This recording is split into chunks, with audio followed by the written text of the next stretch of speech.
नमस्कार दोस्तों, मैथित मनु सर के ऑफिशियल यूट्यूब चैनल में आप सभी लोगों का हार्दिक स्वागत है।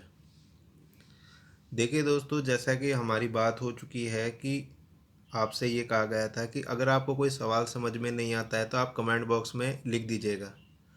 तो हमारे एक व्यूवर हैं रमेश चंद्र जी सैनी, उन्होंने क्वेश्चन नंबर 10 की रिक्वेस्ट की है। लाभ हानि प्रश्नमाला साधित उदाहरण क्वेश्चन नंबर 10। वो क्वेश्चन नंबर 10 को दोबारा से समझना चाहते हैं। ठीक है जी। तो क्वेश्चन नंबर 10 हम देख रहे हैं। क्या कह रहा है कि एक फल विक्रेता 15 रुपए के 6 की दर से केले खरीदता है और 12 रुपए के 4 की दर से बेच दिया। लाभ अथवा हानि का प्रतिशत ज्ञात करना है।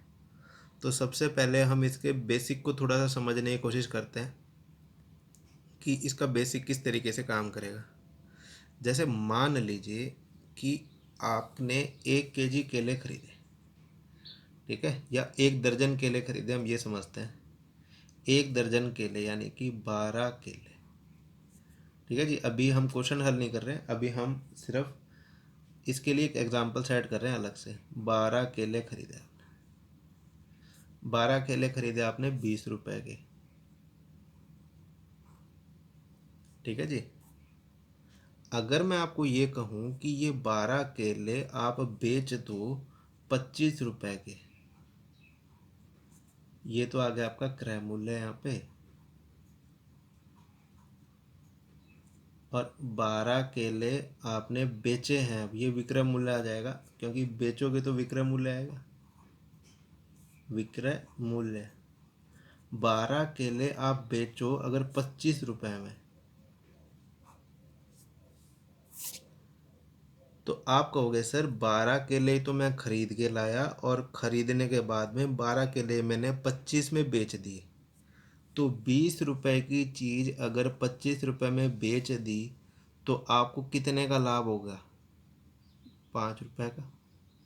ये बात आपको साफ साफ दिख रही है। प्रतिशत में पूछूंगा आप कहोगे सर 5/क्रय मूल्य, जो कि 20 रुपए, यानी कि 25% प्रॉफिट हो गया। एकदम सिंपल सी बात है, ये बात मेरे समझ में आती है। अब इस सवाल को थोड़ा सा चेंज करते हैं। मैंने आपसे कहा कि क्रय मूल्य आपका कितना है, आप कहोगे सर क्रय मूल्य मेरा है 12 केले और 20 रुपए के भाव से खरीदे हैं। ठीक है जी, 20 रुपए के। अब विक्रय मूल्य की बात करते हैं। ठीक है जी। अब मैं आपको ये कहूँ 10 केले, मान लो 10 केले 18 रुपए के हिसाब से बेच रहे हो। 10 केले बेच रहे हो 18 रुपए के हिसाब से। तो आप मेरे को ये चीज़ बता सकते हो क्या अब कि आपको लाभ हो रही है या हानि हो रही है? सोचो एक बार। क्यों? अब इन दोनों एग्जाम्पल ये अलग अलग हैं अपने आप में। हो क्या रहा है, 12 केले खरीदे थे, 12 के 12 बेच दिया, यानी कि वस्तुएं बराबर थी, तब मुझे खरीदने बेचने में दिक्कत नहीं आई। ठीक है जी, मैंने खरीदा, खरीद के बेच दिया, फटाफट परसेंटेज निकाल लिया। पर जैसे ही मेरी वस्तुएं जो हैं वो अलग अलग हुई, तो मुझे लाभ हानि कैलकुलेट करने में दिक्कत आ रही है। ठीक है जी। तो इस दिक्कत को दूर करने के लिए मैं क्या करूँगा, वस्तुएं बराबर करूँगा, ये ज़रूरी है। ठीक है जी। क्योंकि समान वस्तुएं जब तक आप नहीं करोगे तब तक आंसर नहीं निकल के आएगा। तो कुछ जगह क्या है, इसे क्रॉस गुणा से करते हैं। ठीक है, पर क्रॉस गुणा के मेथड पे हम नहीं जाएंगे, हम डायरेक्ट इस चीज़ को देखेंगे।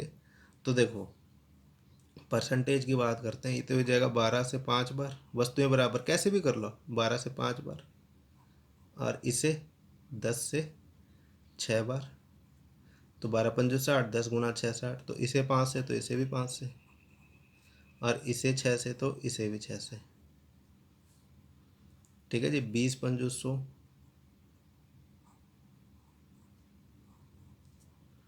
ठीक है जी। और ये कितना हो जाएगा, 18 × 6 = 18 × 6 होता है 108, 108। यानी कि 100 रुपए की चीज़ है, आपने 108 में बेच दी, इसका मतलब 8% का आपको यहाँ पे प्रॉफिट हो गया। तो ये चीज़ हमें कब पता लगी? ये चीज़ हमें तब पता लगी जब हमने वस्तुओं को बराबर किया। अब देखो, इनको 12 5 जो 60 और 10 गुना 6 ये भी 60, दोनों कंडीशन में ये बराबर हो गई।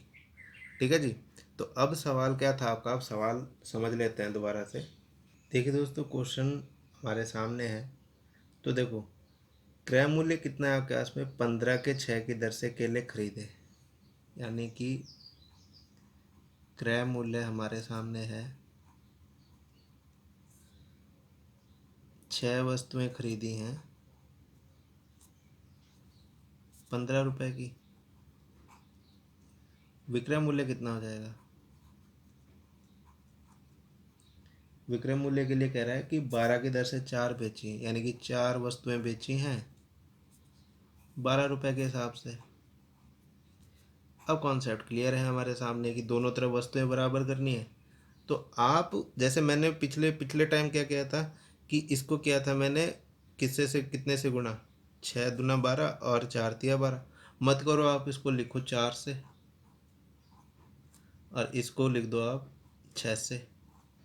ठीक है, इसको 6 से गुणा कर दिया, इसको 4 से। अब देखो, 6 चौक 24, 6 चौक 24, इसको भी आप गुणा कितने से कर दो? 4 से। और इसको आप कितने से गुणा कर दो? 6 से। 15 चौक 60, 12 6 72। देखो, नंबर चेंज कर दिया मैंने जान पूछ के, नहीं तो कोई मतलब ही नहीं था, पिछले वाला सवाल ही डाल देता, इससे बढ़िया। ठीक। तो अब देखो, अब 60 रुपए की चीज़ 72 में अगर बेच रहे हो तो कितने रुपए एक्स्ट्रा आए? आप कहोगे सर 12। ठीक है जी। अब लाभ का प्रतिशत 12/60 गुणा 100%। तो ये कितनी बार जाएगा? 12 पंजो 60 और 5 दूना 10, यानी कि 20%। सेम आंसर आ गया। तो वस्तुएं बराबर जब भी आप करोगे, आंसर हमेशा ही सेम आएगा, चाहे आप कैसे भी कर लो। ठीक है जी। आशा करता हूँ आप लोगों के समझ में आई होगी बात।